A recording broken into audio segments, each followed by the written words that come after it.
Assalamualaikum warahmatullahi wabarakatuh. Alhamdulillahirabbil alamin wa bihi nasta'in ala umuri dunya waddin wassalatu wassalamu ala asyrofil mursalin wa ala alihi wa sahbihi ajmain amma ba'd. Perkenalkan, nama saya Alvida Yuni Astuti, NIM 63020170195 dari Prodi Ekonomi Syariah, Fakultas Ekonomi dan Bisnis Islam IAIN Salatiga.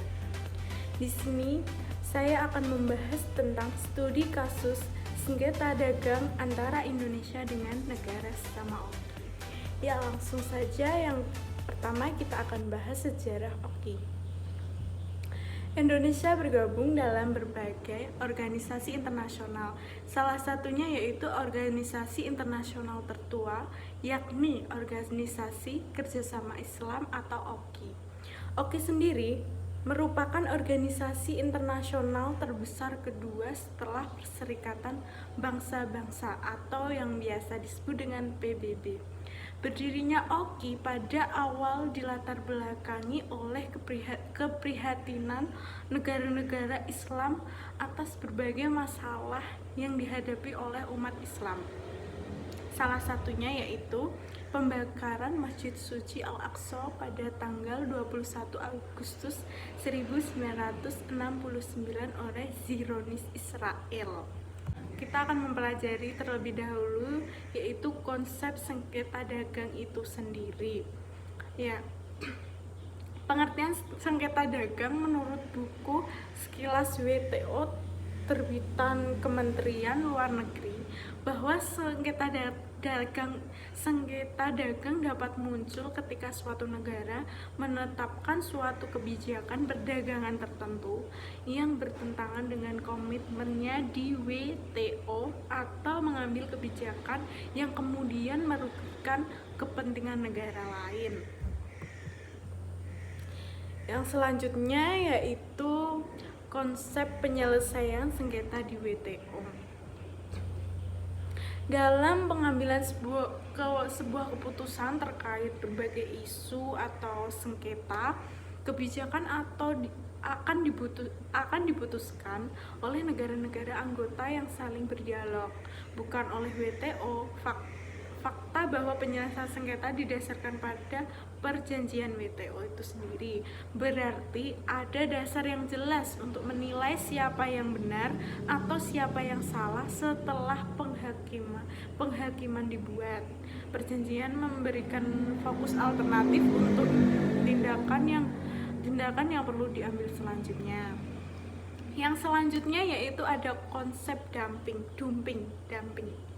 Dumping didefinisikan dapat didefinisikan sebagai tindakan menjual sebuah barang ke pasar negara lain dengan harga yang lebih murah daripada nilai normal barang tersebut. Ya, dumping sendiri itu dapat diklasifikasikan menjadi 3 golongan. Yang pertama yaitu ada dumping terus-menerus atau praktek banting harga secara permanen atau dengan istilah diskriminasi harga internasional. Yang kedua yaitu diskriminasi harga yang bersifat predator atau predator dumping adalah praktek penjualan komoditi di bawah harga atau dengan harga yang jauh lebih murah daripada harga domestiknya.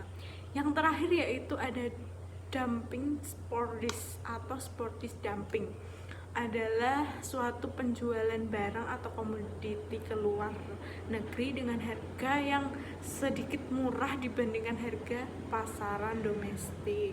Nah, selanjutnya yang terakhir yang akan kita bahas yaitu studi kasus sengketa dagang di Indonesia dengan sesama negara OKI, yaitu yang pertama ada kasus dumping Pakistan dengan Indonesia, yaitu yang reaksi tuduhan dumping dari pihak Pakistan telah menyebabkan stabilitas perdagangan kertas Indonesia ke Pakistan menjadi terhambat.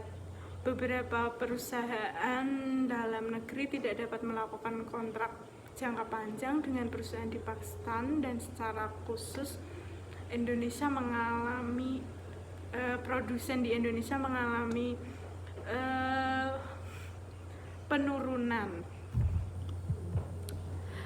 Menanggapi tuduhan tersebut, pemerintah Indonesia bersama-sama dengan Asosiasi Produsen dan Eksportir Kertas telah melakukan berbagai upaya untuk menghentikan tuduhan dari Pakistan yang pada tanggal 27 Februari 2017 di Jenewa. Tahap pertama yang dilakukan oleh Indonesia yaitu pertemuan konsultasi Indonesia dengan Pakistan pun diadakan dalam forum Dispute Settlement World Trade Organization atau WTO. Hasil dari konsultasi antara Indonesia dengan Pakistan adalah keputusan dari pemerintah Pakistan yang menyatakan bahwa tidak menginginkan kasus anti-dumping dilanjutkan ke tahap panel DSP WTO dengan Indonesia. Yang kedua yaitu ada sengketa Indonesia dengan Malaysia di wilayah Ambalat. Dasar hukum Malaysia dalam mengklaim kepemilikan blok Ambalat yaitu peta yang dibuat tahun 1979 oleh Malaysia dan meletakkan batas terluar maritim secara eksesif di daerah Laut Sulawesi, karena Malaysia menggunakan Pulau Sipidam Linggitan untuk menarik garis pangkal terluar negaranya, sedangkan Malaysia bukan merupakan negara kepulauan.